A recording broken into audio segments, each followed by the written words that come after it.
예, 해피 추석입니다. 정말 추석이 돼가지고 가족들만 모여서 예배를 드리네요. 성경에는 세상과 세상에 있는 것들을 사랑하지 말라, 그렇게 분명히 명령이 나와 있죠. 근데 우리가 하나님이 끊임없이 인간들을 이 세상에 보내시고 또 역사하시거든요. 그래서 우리를 통해서 역사하신 하나님의 긍정적인 면, 이 세상에서의 긍정적인 면이 뭔가를 보려고 합니다. 롱펠로우라고 하는 시인 잘 아시죠? 인생 창가를 먼저 봅니다. 슬픈 사연으로 내게 말하지 말아다오. 인생은 한갓 헛된 꿈에 지나지 않느니라고. 죽음이란 것은 잠든 영혼과 같은 것, 만물은 밖에 나타난 모습 그대로가 아니니라. 인생은 진실하고 또한 진지한 것, 그 목표가 무덤은 아니니라. 너는 본래 흑인이 흙으로 돌아갈 것이라. 이 말은 영혼을 가리키는 것이 아니니라. 우리가 가야 할 곳이나 또한 가는 길은 향락도 아니며 그렇다고 슬픔도 아니요 저마다 오늘보다는 내일이 나아지도록 행동하는 것이 바로 인생이니라. 예술은 길고 세월은 빠른 것, 우리네 심장은 튼튼하고 용감하나 마치 싸맨 붓과 같이 무덤을 향하여 역시 장성곡을 울리는구나. 넓고 넓은 세상의 싸움터에서 또는 인생의 진영 안에서 말 못하고 쫓기는 짐승이 되지 말고 싸움에 이기는 영웅이 되라. 아무리 즐거워도 미래를 믿지 말라. 죽어버린 과거는 죽은 채 묻어두라. 활동하라. 살아있는 현재에 활동하여라. 마음에는 심장이 있고 머리 위에는 하나님이 계신다. 위인들의 모든 생인을 말해주고 있거니 우리도 장엄한 삶을 이룰 수 있고 떠날 때는 시간의 모래 위에서 우리들의 발자취를 남길 수 있음을, 훗날에 아마도 다른 사람이 삶의 장엄한 바다를 건너가다가 외롭게 파산되어 버려진 형제를 보고 다시금 용기를 얻게 될 발자취거니, 그러니 일어나 부지런히 일해 나가자. 어떠한 운명일지라도 저항할 의지를 지니고 끊임없이 성취하고 끊임없이 추구하면서 일하고 기다리기를 힘써 배우세나. 예. 오늘은 잘 아시는 예수님의 10처녀의 비유입니다. 예수님의 비유는 결혼식이 자주 등장합니다. 성경 본문 예. 성경 본문 먼저 보죠. 마태복음 25장 10절만, 거기 주보에 나온 것만 함께 읽으시겠습니다. 그들이 사러 간 사이에 신랑이 오므로 준비하였던 자들은 함께 혼인잔치에 들어가고 문은 닫힌지라. 근데 예수님의 비유에는 결혼식이 자주 등장하는데요. 결혼은 인생에서 가장 중요하죠. 그래서 어떤 사람이 그 러시아 속담인가요? 결혼을 할 때는 3번 기도하라고 그러잖아요. 그렇게 중요한 겁니다. 가나의 기적은 예수님께서 첫 번 행하신 기적인데 결혼식에서였습니다. 인생 창가, 인생은 하나님 앞에 축복받은 면이 있습니다. 인생 창가는 필요한데 우리는 소명 창가를 불러야 할 겁니다. 결혼은 천국과도 통합니다. 왜냐하면 기쁨의 질서이기 때문이며 인생의 꽃이기 때문입니다. 결혼은 약속입니다. 한 남자와 한 여자가 앞으로 사랑하며 살겠다는, 사랑해서만 아니라 사랑하기 때문에 앞으로 사랑하며 살겠다고 하는 약속입니다. 인간만이 약속을 하죠. 미래가 어떻게 될 줄 어떻게 압니까? 뚱뚱해질지도 모르고 사업이 망할지도 모르고 어디 어떻게 살지도 모릅니다. 그 항해길은 아무도 모릅니다. 그러나 약속을 합니다. 그래서 서약에 가난할 때나 부할 때나 건강할 때나 병들 때나 함께 가겠다 그러잖아요. 함께 가겠다. 그게 사랑입니다. 약속이라고 하는 것은 그래서 중요한 의미가 있습니다. 현대는 결혼을 기피하는 현상이 많이 있죠. 우리나라도 점점 증가하고 있습니다. 혼인 안 하는 연령들이요. 인간이 되기를 바라고 욕구만 채우려고 합니다. 욕망이 목표가 아닌데 착각하고 있는 거죠. 욕망이 목표가 아니라 그것을 통해서 이루시려고 하시는 하나님의 선한 뜻이 있습니다. 그건 뭡니까? 온전한 인간이죠. 온전한 인간, 선한 일에 온전해지는 것. 그게 하나님의 부르심입니다. 정욕대로 살면 비극이지만 거듭나서 성령으로 살면 천국입니다. 인생은 희극일까요? 비극일까요? 유명한 사상가 야스퍼스는 비극이 진실을 더 잘 밝혀준다고 그랬습니다. 그래서 우리들이 어려운 일을 보면은요, 오히려 거기에 인생의 진실이 더 드러나죠. 성령이 주시는 것은 기쁨입니다. 주님의 평안과 성령의 기쁨. 그 두 가지로 우린 이 세상을 살아나갑니다. 예수님도 먹고 마셔서 비난을 받았습니다. 성령은 긍정의 원리입니다. 그리스도 안에서 무엇이나 긍정할 수 있는 새 삶의 법칙입니다. 어느 여배우가 인생에서 최대한으로 귀중했던 일은, 놀라운 경이스러웠던 일은 아기를 낳는 거였다고 그랬습니다. 인간을 낳는 거. 현대가 긍정할 수 있는 면이 있을까요? 세상을 사랑하지 말라고 했는데요, 하나님은 그래도 축복하신 것이, 역사 가운데 축복하신 것들이 있죠. 과학의 문명의 발달들, 평등 사상이 높아진 거. 예수님 때만 해도 여자와 어린이는 수도 치지 않았어요. 그런데 평등 사상이 많이 높아졌죠. 인권이 확장되고 생활이 향상됐습니다. 그리고 지구가 하나로 통하게 됐습니다. 전도의 가장 중요한 요인이죠. 서구 문화의 장점들이 있죠. 섬김이라는 거. 정치를 할 때 지배하는 자가 되지 말고 섬기는 자가 되라. 으뜸이 되고자 하면 섬겨라. 나는 너희를 섬기러 왔다. 그랬죠. 섬김이라는 거, 함께 한다는 거. 나만 잘 살지 않고 빈부가 함께 산다. 우리나라도 빈익빈 부익부의 현상이 점점 오고 있는데요. 가난한 사람들과 목사님 기도했듯이 함께 가는 거. 그게 중요합니다. 그리고 너의 시대에 가난한 자들을 내게 붙여줬는데 그들을 어떻게 돌봤느냐. 혹시 그런 질문을 하시지도 않을지 모르겠습니다. 초월적인 삶을 살게 하는 것, 하나님을 바라보고 세상을 넘어설 수 있는 용기를 가지게 하는 것, 그것은 서구 문화가 우리에게 준 장점들입니다. 또 주체, 아이가 중요하죠. 서구 문화에서는요. 주체를 우리에게 가르쳐 준 것 참으로 중요하죠. 주인공이 없으면 안 되죠. 죄를 져놓고 나는 몰라요. 그럴 수 없잖아요. 내가 주체입니다.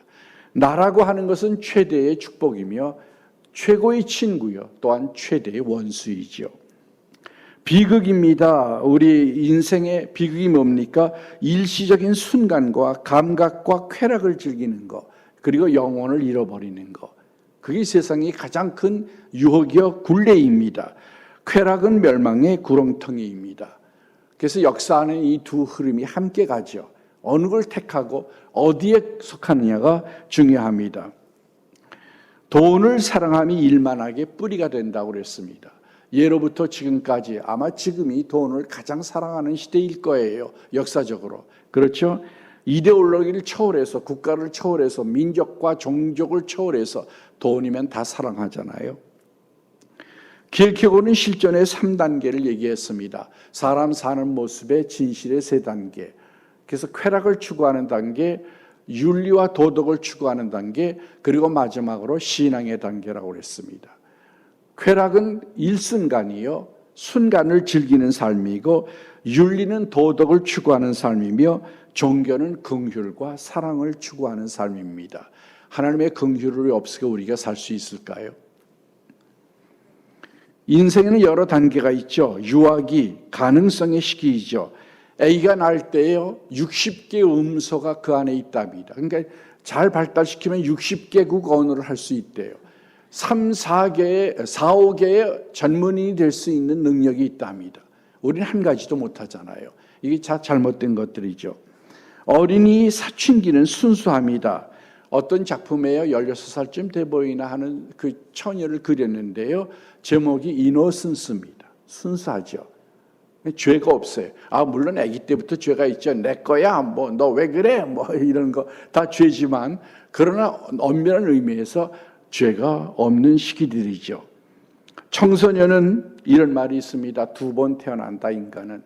유명한 사상가의 말이죠. 한 번은 인간으로 태어나고 한 번은 여자와 남자로 태어난다. 그랬습니다. 그래서 결혼이 중요한 겁니다. 괴테는 파우스트에서 젊음을 구가하고 있습니다.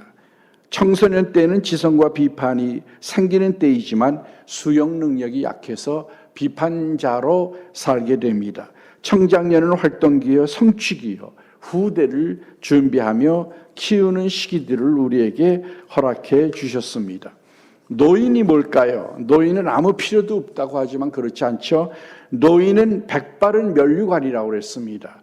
노인은 지혜요, 관용이요, 그리고 인내요, 위기에 대처하는 능력을 가진 분들입니다. 그들이 우리의 삶에는 꼭 필요합니다. 그들의 경고를 들어야 합니다. 그걸 안 들으려고 노인들을 힘없다고 기운 없다고 밀쳐버리기 때문에 비극이 오는 겁니다. 어떤 정형외과 의사가 책을 썼는데요. 제목이 70세에 철 들어간답니다. 70세에 철 들어간다. 점점 철이 들어가요. 한번 택시를 탔는데요. 그 운전기사가 60대입니다. 그런데 나 이제야 철 들어갑니다. 그러더라고요. 나이가 필요한 거고 노인도 필요한 겁니다. 인생은 소중하고 경건한 것이기도 합니다. 말라기서 2장 15절에 보면 그에게는 영이 충만하셨으나 오직 하나를 만들지 아니하였느냐 이는 경건한 자손을 얻고자 함이라 그랬어요. 왜 일부 일처 제도를 두셨느냐? 경건한 자손을 얻으려고. 말라기 시대에 이혼들을 자주 했거든요. 그리고 타민족과 결혼하고 이거를 지금 결혼 제도가 퇴폐되어 있었던 말라기 시대에 말라기 선지자가 하나님의 메시지를 전하는 겁니다. 세상에요, 유격으로 생기는 자녀들이 얼마나 많아요. 그렇잖아요. 욕망의 가정의 자녀들이 얼마나 많아요. 그 비극입니다. 경건한 자녀들이 씨가 있어야 돼요. 그래서 이 교인들이 자꾸 애를 기피하면 안 되는 겁니다. 유대인의 결혼과 영적 결혼에 대해서 살펴봅니다. 첫 기적은 아까 말씀드린 것처럼 결혼에서였습니다. 신명기 24장 5절을 보면 사람이 새로의 아내를 맞이하였으면 그를 군대로 내보내지 말 것이요 아무 직무도 그에게 맡기지 말 것이며 그는 1년 동안 한가하게 집에 있으면서 그가 맞이한 아내를 즐겁게 할 것이니라 그랬어요. 그러니까 결혼했으면 그는 군대도 보내지 말고 아내와 즐기게 하라는 거예요. 결혼이 하나님의 축복입니다. 랍비들은요, 결혼의 기쁨에 참여하려면 율법 연구를 제쳐놔도 된다 그랬어요. 율법이 랍비들에게 얼마나 중요해요. 생명이잖아요. 그 이민족을 뭐라고 멸시해요? 법 없는 자라고 멸시하잖아요. 그게 생명이에요. 엄청난 거예요. 그런데 결혼 예식에 가려면 그 연기를 제쳐놔도 된다 그랬습니다. 이런 말이 있어요. 유대인들은요, 결혼식 날은 신랑 신부의 모든 죄가 용서받는다 그랬어요. 멋지죠? 예, 결혼식 날 그 신랑 신부의 이제까지의 모든 죄가 용서받는다는 거예요. 이제 새 출발하라 그 얘기입니다. 하나님이 용서를 왜 주세요? 새롭게 시작하라고 용서를 주시는 거 아니에요? 결혼식 날은 신랑 신부의 죄가 용서되는 겁니다.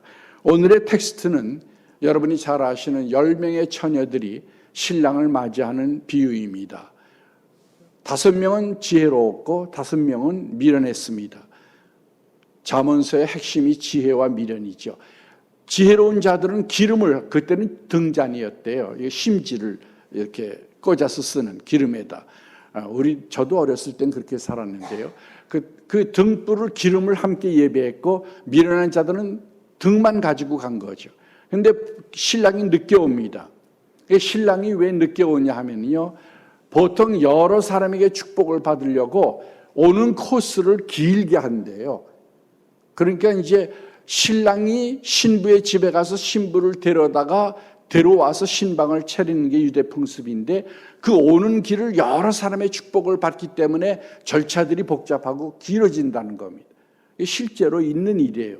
그렇게 되면 이제 졸아서 밤중에 오게 되니까 잠을 자고 이제 졸고 있는 거죠. 예수님이 마지막 기도를 할 때도 제자도 졸았으니까요. 졸음은 대단한 거예요. 하여튼 아무 때나 졸지요. 예, 그게 졸입니다. 그러니까 그 신랑이 왔다. 근데 이제 준비한 사람들만 천국 잔치에 들어갔다는 거죠. 이것이 유대인의 풍습인데요. 아내를 얻는 자는요, 잠언서 18장 22절, 아내를 얻는 자는 복을 얻고 여호와께 은총을 받는 자니라 그랬어요. 그게 축복입니다. 결혼이 그래서 하나님이 축복하신 제도예요. 결혼은 여전히 축복이고 신성한 것이며 인류는 욕망의 방황으로부터 피해서 평화와 행복을 추구해야 합니다. 하나님은 약속을 통해서 일합니다. 인간이 약속할 줄 아는 존재인 것처럼 하나님도 약속을 통해서 일하십니다. 이스라엘 민족에게 주신 것도 언약이죠. 우리가 갖고 있는 성경도 테스타멘트, 약속이에요. 약속이라는 뜻이죠. 유언, 약속이라는 뜻이거든요. 약속이 중요한 거예요. 삶과 신앙에서 약속이 참 중요합니다. 신구약도 약속으로 되어 있죠. 이 가족은 그래서 하나님의 축복의 제도인데 비즈니스에서도 가정의 개념을 도입하고 있습니다. 사업가들이 그걸 쓰죠. 가정은 인간관계 질서의 모형입니다. 모델이에요. 거기서는요, 공부를 잘했든 못했든 능력이 있든 없든 건강하든 건강하지 않든 다 수용되죠. 함께 살죠. 함께 가죠.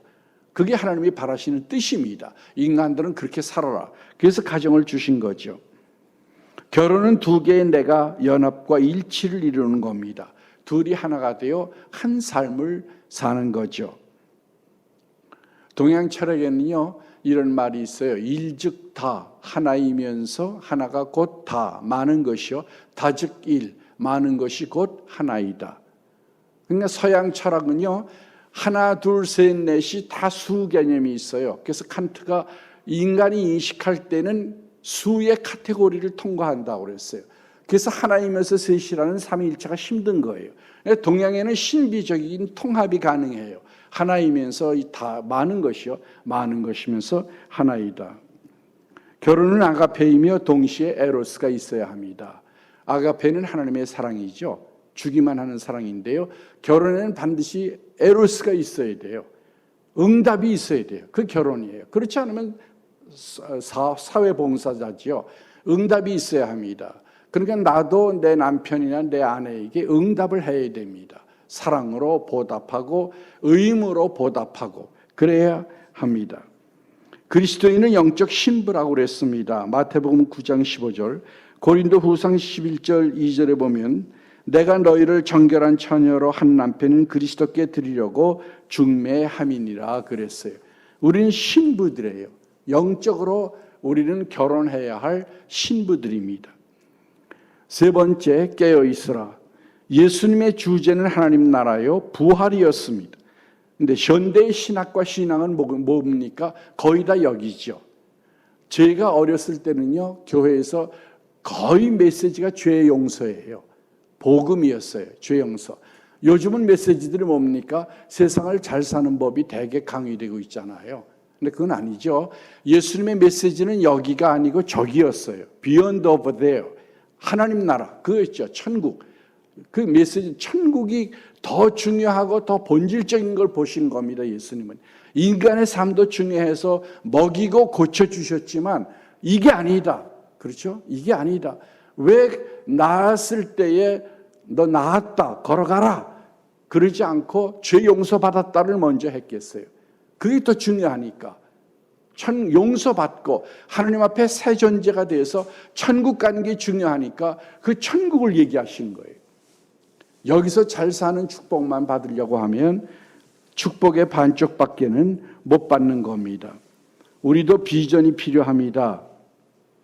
예수님의 수제자들 변화산상에서 비전을 보여주셨죠. 그리고 바울도 3층 천에 비전을 보여주셨습니다. 하늘나라 갔다 오게 하셨죠. 왜 그럴까요? 비전이 있어야 돼요. 가족도 비전이 있어야 돼요. 가정도 비전이 있어야 돼요. 어디서 모델을 찾습니까? 성경에서. 이삭 같은 가정, 그 평화의 가정이죠. 그때 처첩 제도가 많은데도 처첩을 안 뒀잖아요. 대단한 일이거든요. 힘든 일이에요. 또 뭐 아브라함과 같은 가정, 그때는 아브라함은 가장이고 사라는 주인이라고 불렀죠. 남편을. 그런 가정도 있죠. 이 성경 안에서 가정의 모델을 찾아야 합니다. 그래서 우리도 그렇게 살아야 합니다.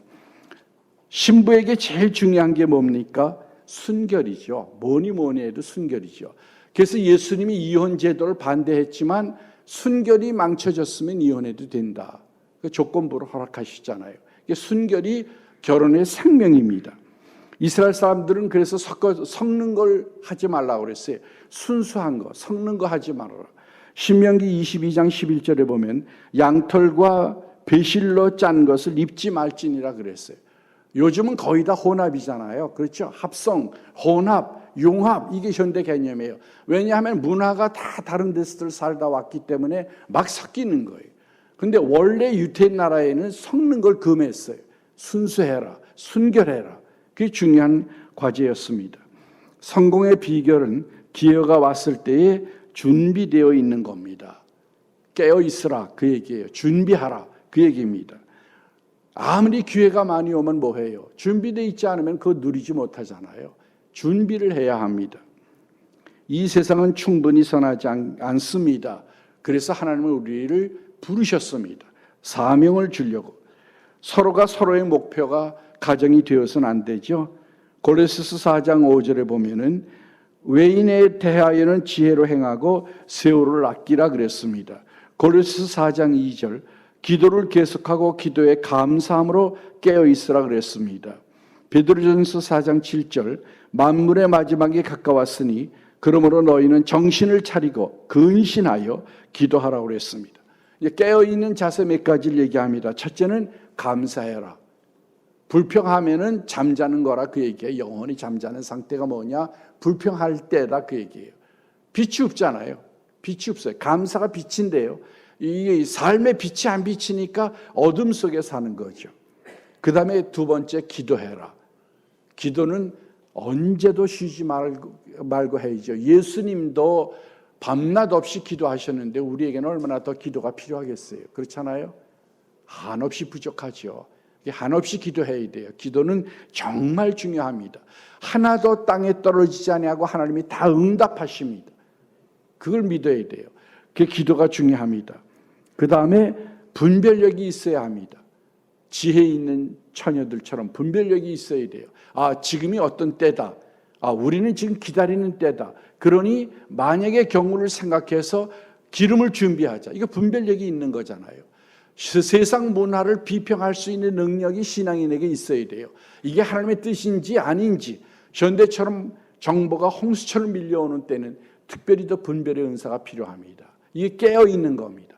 뭘로 분별해요? 말씀으로. 말씀이 자잖아요. 캐논, 노음이거든요. 말씀으로 갖다 대서 맞는 건지 잘못된 건지를 가려내야 합니다.